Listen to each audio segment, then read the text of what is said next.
Entomb is banned. Nadu is banned. Thumbs up to those, but how does this leave Legacy as a whole? Well, let's talk about it. Buckle up. We're probably going to be talking for like an hour here.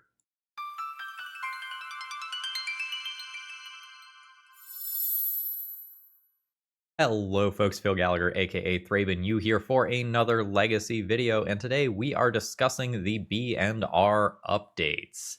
And I'm just going to start off by saying, this is the first time that I have been excited about Legacy in months, and that is a great starting point. Now, I've got a lot to say as far as the nuance goes, but before we get into what is going to be a very, very lengthy and analytical video, let me get three things out of the way. Number one is a channel logistics thing. My videos are already recorded through next Wednesday. So there will be 2 pre-ban Legacy videos this week, and then a smattering of Modern and Vintage. And then beginning Thursday, November 20th, will be new post-ban Legacy videos.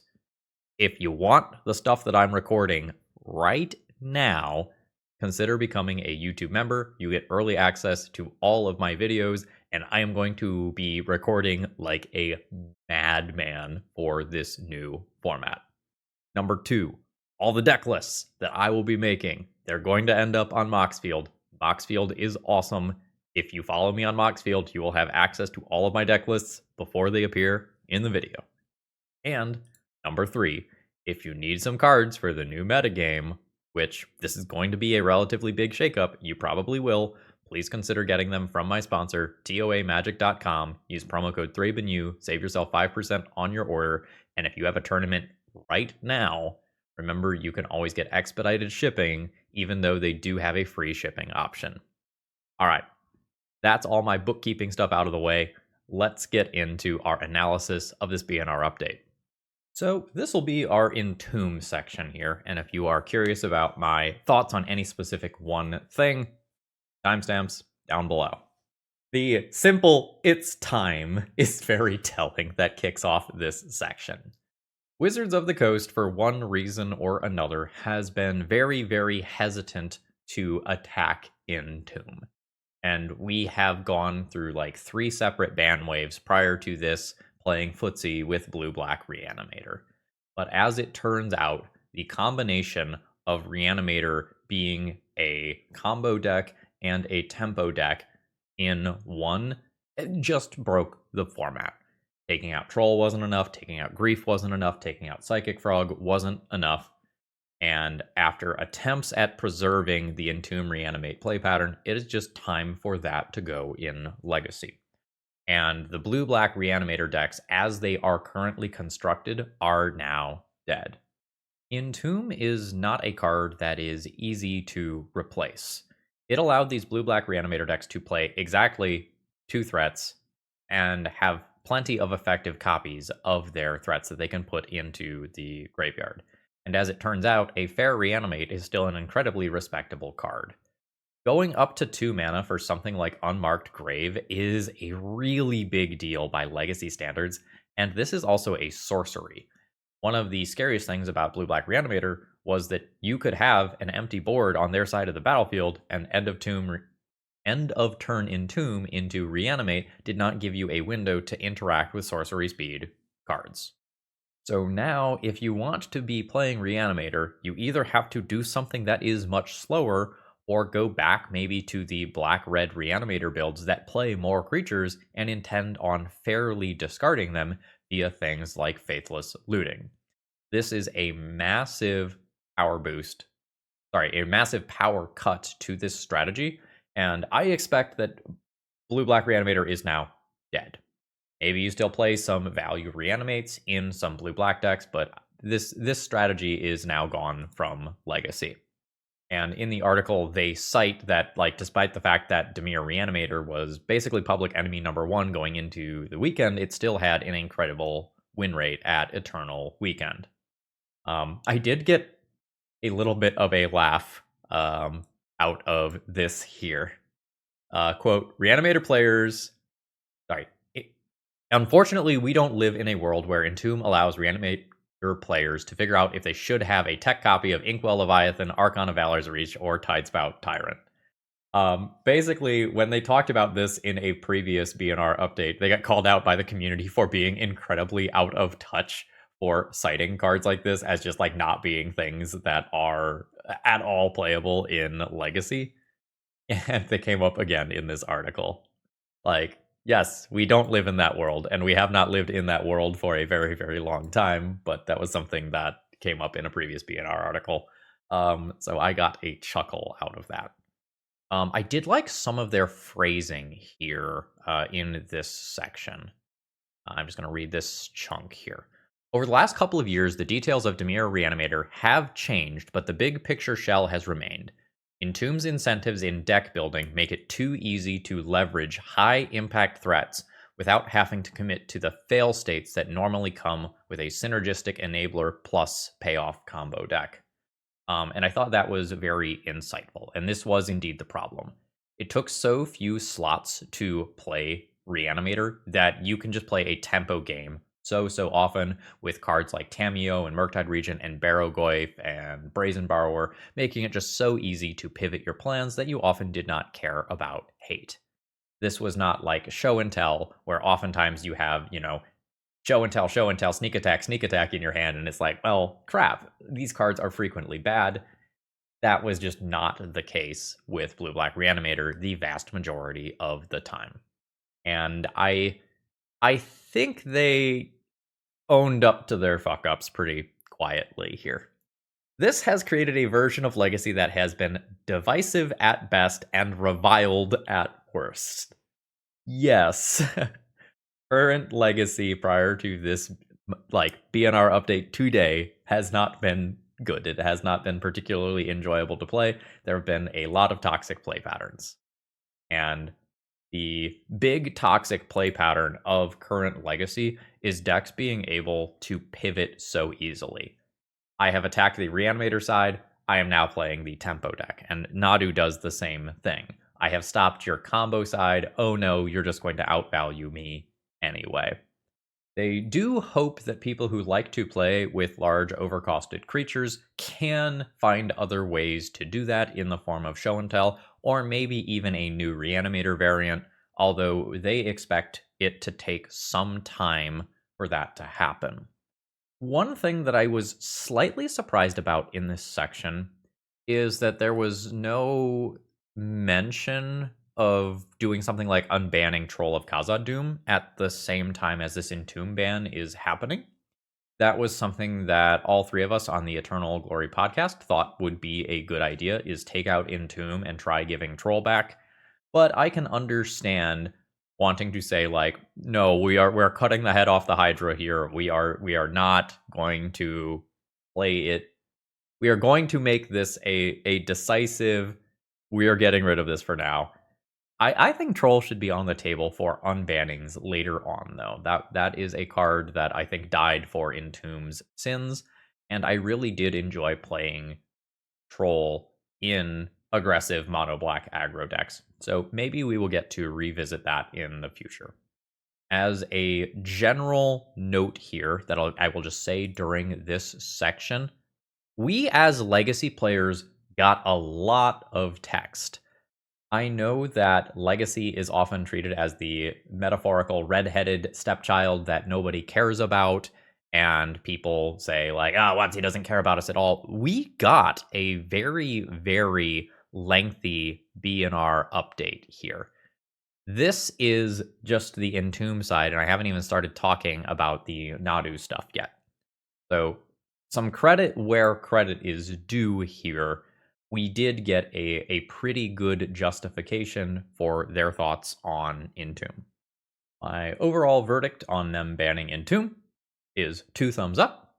Should this have happened a BNR ago? Yeah, I absolutely think it should have. Am I happy that it is gone now? Yes. This is A+ on Watsy's end. Entomb should have gone, and they took it out. Now let's go ahead and transition to talking about Nadu, the other card that was banned in this BNR update. I am unhappy with a particular sentence here. but maybe this is me being picky. This one, referring to Nadu, is a bit more straightforward. It's a power level outlier that's flown under the radar. No! No, it has not flown under the fucking radar. I think I have been advocating for this card leaving the Legacy format for 3 different ban cycles now. This is a card that, in the most literal sense, was a design mistake. This card received last-minute changes that never saw playtesting, and the result ruined multiple different formats. And while it was eliminated from some of those other formats relatively quickly, it was allowed to fester in Legacy for a very, very long time. The Nadu deck has produced some really bad play patterns that they refer to as cumbersome in terms of just physically manipulating the cards in paper Magic. It is difficult to do. They do acknowledge that there are multiple decks that fly under the name of Nadu, with the Cephalid Breakfast and the mid-range builds being distinct. Some of the language that they use to talk about Nadu reminds me quite a bit about things that they have said about eggs in Modern, or Sensei's Divining Top in Legacy in the past, or other non-deterministic combo lines that take a long time, such as High Tide. And there is a branch off Pauper article about this that talks about, like, hey, in paper Magic, a High Tide combo turn could take 10 to 15 minutes. And if that happens during extra turns, that is a miserable experience for everyone involved in the process. The same sort of thing is true of non-deterministic Nadu stuff in Legacy. The versions that have a Thassa's Oracle kill, those get the job relatively quickly. But if you are intending on fairly out mid-ranging your opponent and doing things like making a bunch of tokens with a Springheart Nantucko or something like that, tracking those game states can be really tough. And you started to see players with tokens with like 0, 1, and 2 for the number of times that Nadu had been activated on that specific creature. And they referenced the really bad play pattern that happens with Nomads in Core, where you can activate twice per creature on your own turn, and then twice per creature on your opponent's turn, which was just totally overwhelming. And when you start getting the Scythe Cat Cub triggers involved, or you get saucy and you start doing, all right, I've gone through all the cards in my library, I'm now going to cast Endurance on myself and loop through my library again, it's kind of gross. And towards the end of this section, they say, this mix of the deck's power level, difficulty to attack, and undesirable play patterns has us acting against Nadu a bit more aggressively than we normally prefer to act against cards in Legacy, but we believe it is in the best interest of Legacy's health. Yes, absolutely. It is in the best interest of Legacy's health to go ahead and remove this from the format. You are correct in that regard. However, if this is a bit more aggressively than you would normally prefer to act, that's a slow response time. Nadu's win rate has been very good for many BNR cycles at this point. However, it has never been public enemy number 1 because Dimir Reanimator has been so good for so long. I believe the last 3 BNR update cycles, Nadu was something that we discussed at length on the Eternal Glory podcast. Its play patterns aren't great. It is very difficult to interact with. It just absolutely trashes any sort of fair or mid-rangey deck. Having to keep up with their controlling elements while respecting one or more combo finishes was just miserable. I think for literal months, something I said on my channel was I don't sit through Nadu combo anymore because it was just so physically miserable to play against. So I wish this had happened sooner. But this is another correct call. For Legacy's health, just based on probably win rate data alone, this is probably a card that should go. So WotC is 2 for 2 on making correct decisions here. Did they do it as quickly as I would like? No. No, they did not. But they did it. So again, credit where credit is due. This is good. However, there were more things in Legacy that were power outliers than the 2 cards that went today. Pretty close to universally. When I was looking at places like Twitter and Blue Sky and Reddit to see what other people's opinions were of the format, there were 4 things that were constantly being discussed.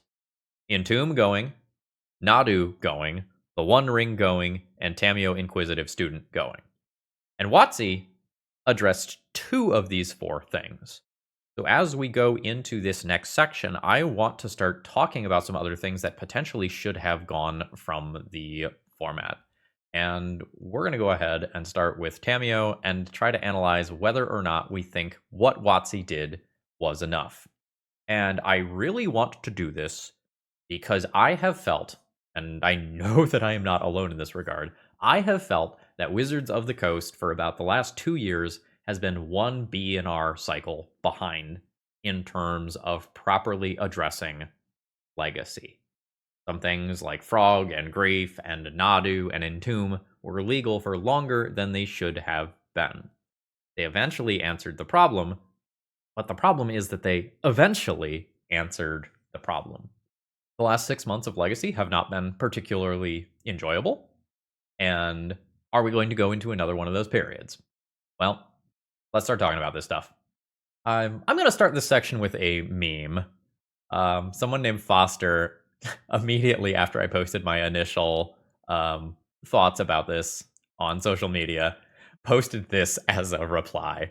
Entomb is banned, Nadu Winged Wisdom is banned, and Tamiyo is saying, I lived, bitch. Yeah, right on. You hit the nail on the head. The next B&R update is February 9th, 2026, and it is my opinion that on that day, Tamiyo Inquisitive Student will be banned in Legacy, because I believe that this is our next example of a time where Wizards of the Coast is one B&R cycle behind where they need to be for managing Legacy. I have many times said that if only one card was banned from current Legacy, the correct card to ban would be Tamiyo Inquisitive Student. I believe the play patterns of this deck are very much in line with cards that we have banned in this format previously. Things like Ragavan, Dreadhorde, Arcanist, and Psychic Frog. Tamiyo is a card where if it makes it around the battlefield once, it has replaced itself. If it makes it around the battlefield twice, it has netted a card. And Legacy is a Brainstorm format, where Brainstorm is one of the metaphorically untouchable pillars. We know that card is too good. We like playing with it. It is a fun card to play with. Well, now Brainstorm also gets to turn Tamiyo into a 1-mana Planeswalker. And as we have seen with Deathrite Shaman in the past, a 1-mana Planeswalker is not a healthy thing for this format. And specifically, it is a 1-mana Planeswalker that protects itself with its plus ability. There are a ton of go-wide token strategies and things like Orcish Bowmasters that produce multiple bodies that are fully bricked by Tamiyo. So if you are on the draw, your opponent can play turn 1 Tamiyo, you can do something with your own turn, they can attack, get a clue, that will replace the Tamiyo, they can then brainstorm, Tamiyo becomes a Planeswalker, Tamiyo now pluses is on board, and potentially has invalidated a turn 1 threat as well, your things like Ocelot Pride.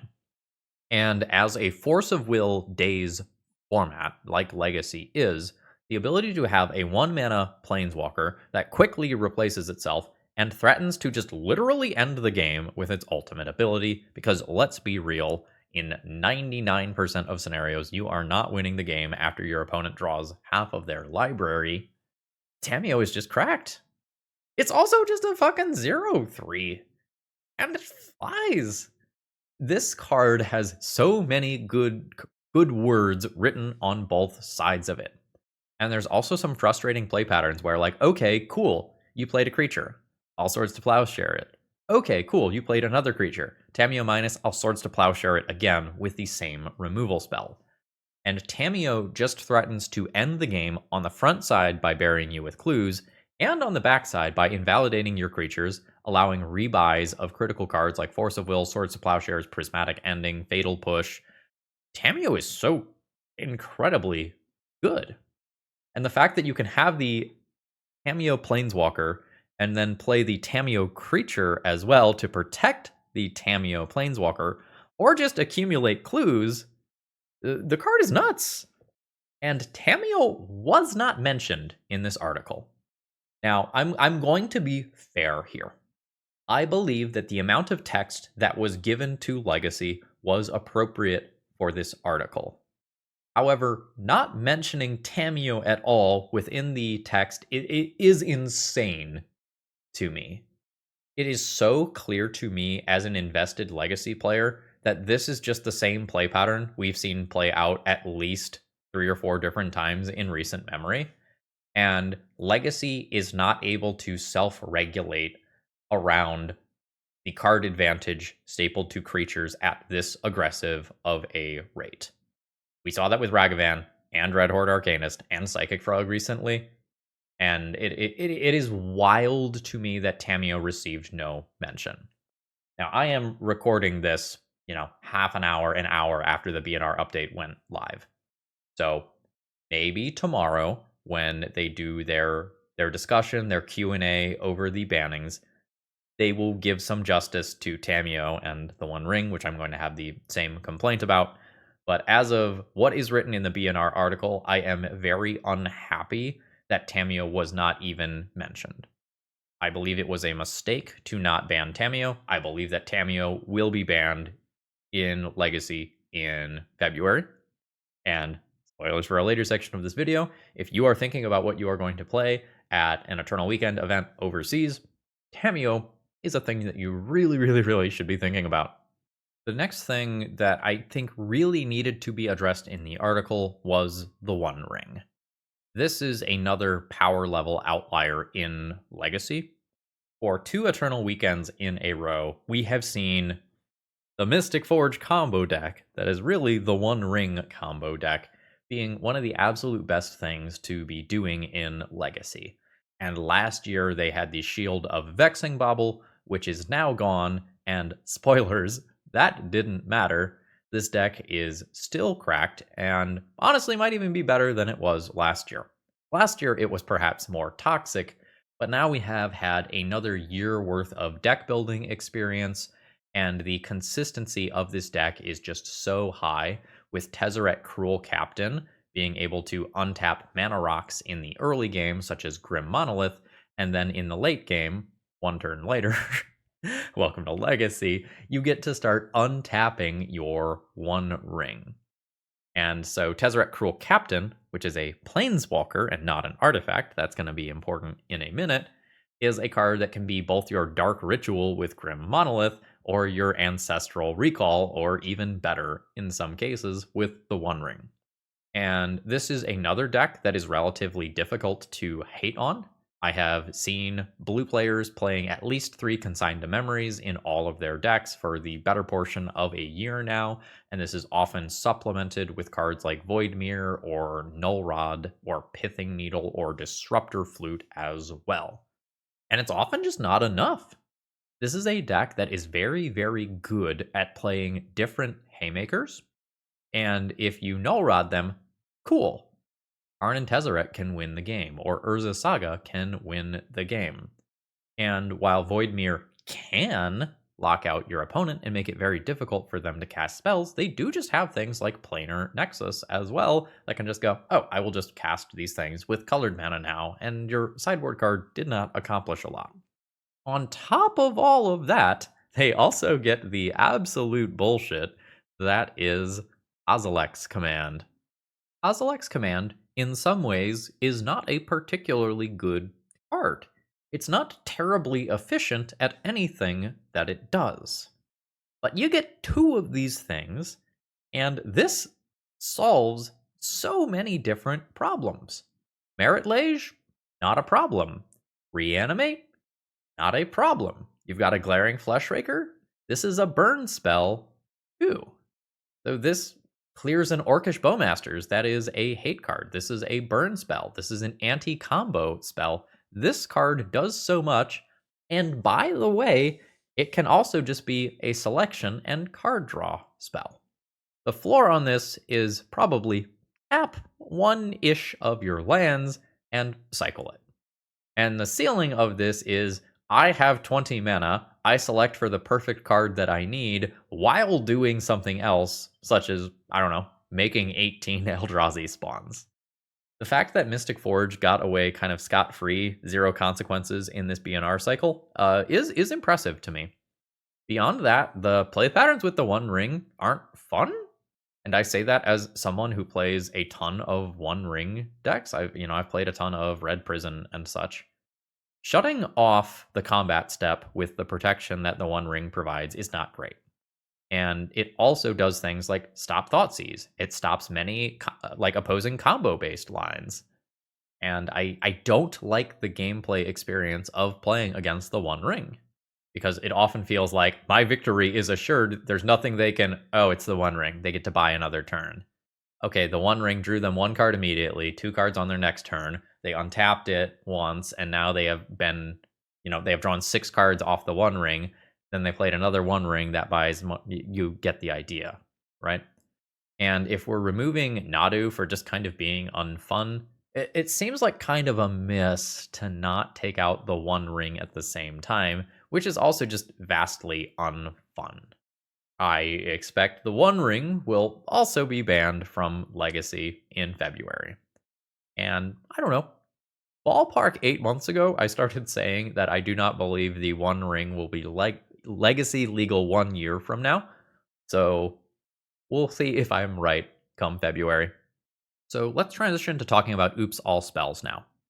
Oops All Spells is a deck that I was very worried about if action was taken against all of the cards that I believed should be banned from this format. So it was my opinion, and I believe the unanimous opinion, or very close to it, opinion of the Eternal Glory podcast, that Entomb, Nadu, the One Ring, and Tamiyo should all go from Legacy. And we were worried that if that happened, we would be removing all of Oops All Spells' worst matchups from the metagame, and accordingly, Oops would be a massive problem. So in our BNR update suggestions, we suggested removing those 4 cards from the format and also doing something to attack Oops All Spells, with most of us being on the line of just kill the deck. Now, Oops All Spells is another thing that produces miserable gameplay patterns, and if we are trying to cultivate a good Legacy experience, which in my mind is a skill-intensive game that often promotes back and forth gameplay where your decisions matter a lot, Oops is not the sort of deck that promotes good gameplay. Are there occasionally some interesting games versus Oops? Yeah, absolutely, but the vast majority of them are not. Now, we only got half of the cards banned that I expected, that I wanted to be banned in Legacy. So we have Tamiyo as a clear pillar of the format, and the One Ring as a clear pillar of the format. And both of those things are very, very, very powerful. And I think those things are more powerful than what Oops All Spells is doing. So the follow-up question here is, in the metagame that we expect, have enough of the top predators been taken down where Oops All Spells rises to the point of being problematic? And I think this is a time will tell situation where it'll probably be pretty quickly apparent within a week or two whether or not this deck is going to be a longer term problem. The biggest issue here is that Oops All Spells was putting up respectable numbers and has been a metagame force in a world where Blue-Black Reanimator was the best deck in the format, and therefore it made sense to main deck Graveyard Hate. Well, now what are you supposed to do? Most players, I think reasonably, will be removing Graveyard Hate from their main decks. Well, guess what? That is going to increase Oops All Spells Game 1 win percentage. And what is the most frustrating thing about Oops All Spells? They win Game 1 a huge portion of the time, and then you have multiple different pivot plans that you have to worry about. And multiple times recently on video, you will see me in sideboarding say, I have to respect their game one game plan, but I also have to respect things like Goblin Charbelcher. And you will see me board in Graveyard Hate and board in things that beat Goblin Charbelcher. And then Douthie Voidwalkers and Barrowgoyfs and Rotting Regisaurs come down instead. And it's like, okay, well, shit. I even left a couple of Swords to Plowshares to hedge for that, but it was just not enough. I expect that play patterns against Oops All Spells will continue to be bad and unfun, but it is surviving multiple BNR updates. I hope that Oops is not problematic. I expect that getting paired against it will still be unfun, and we will see where its win rate falls in a couple of months when February rolls around. While I feel very strongly that Tamiyo and the One Ring are over the line and will not survive the next BNR cycle, Oops is something that we might just be playing whack-a-mole with for a couple of years, unfortunately, as Wizards of the Coast seems to like the idea of keeping this budget legacy option alive because it is a cool interaction that is apparently very skill intensive to play. We got a weird tick there. That was strange. But I think this is an underlying legacy problem that is not the top of the shit list right now. But I really, really hope that I don't deal with a couple of months of Oops All Spells being 2 of my matches per league, because when that was happening in Legacy, I had a miserable time. Moving into the next section, now I want to kind of talk about my recommendations for things to be trying both in the short and long term within Legacy. And one of my generic things that I recommend in a new format is be aggressive. It often takes a few weeks for a good control deck to emerge. And within the context of Legacy, that might mean good tempo deck. Control still is going to have a rough time. I think we still do have some very, very powerful combo decks, with the Mystic Forge combo deck probably being a front runner here. And you're also going to have to respect the very, very fast kills from things like Oops All Spells. Not having to beat Nadu bullshit, though. That is a win for Control, for sure. And if you are looking to be aggressive with creatures, I think there's 2 easy directions to go. Number 1 is a blue-red Delver deck, or blue-red tempo deck, featuring Corey Steelcutter. Blue-red Delver has been a metagame force for a little while. It was certainly not one of the better things to be doing in the format while Blue-Black Reanimator existed. It was just so hard to not want to play that deck if you wanted to be doing a Day's Brainstorm thing. But the Corey Steelcutter stuff was still relatively impressive. That is not a deck that you have to change a ton to adapt for the current metagame. You might do something like remove the main deck surgical extractions that we're sometimes seeing play in the flex slots, but Blue-Red Delver is a decent aggressive place to start, with the other option probably being Eldrazi Aggro. Eldrazi Aggro has been putting up increasing numbers of results in events. It is not a deck that I am always impressed by, but it has some unique benefits to it, with one of those benefits being that you have a main deck way to just fully exile the One Ring. If the One Ring is going to be a problematic card, being an aggro deck that can throw down a Chalice on 0 to stop some of the fast mana, or if you just Chalice on 1 in the blind, you might shut off some of the Voltaic Key, Manifold Key type stuff that allows the untapping of those permanents. If you can do that while being able to exile the One Ring or a Mystic Forge or a Critical Grim Monolith, you can use your aggressive creatures to close out the games relatively quickly. And Glaring Fleshraker is a silly card with the aforementioned Kozilek's command that is very strong, and Glaring Fleshraker alongside Eldrazi Linebreaker can close games very, very, very quickly.